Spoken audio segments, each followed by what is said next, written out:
Ассалаумағалейкум балалар. Мен жоғалған асықтарын көрмедіңіздер ме? Мынау ма? Иә, дәл осы. Сендер асықпен ойналатын ұлттық ойынды білесіңдер ме? Жоқ. Онда мен сіздерге қазақтың ұлттық ойыны қан талапай ойынын көрсетейін.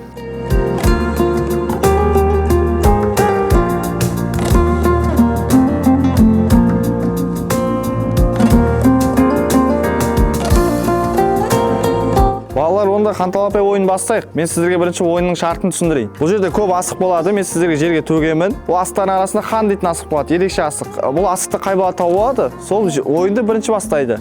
Түсінікті ма? Болды, онда бастайық. Қанталапай. Балалар, бізде ерекше асық, қан асығы бізде бүгін Айдарға түскен екен. Яғни бұл бала қазір ойынды бірінші бастайды. Қане, асықтар тізіңіздер.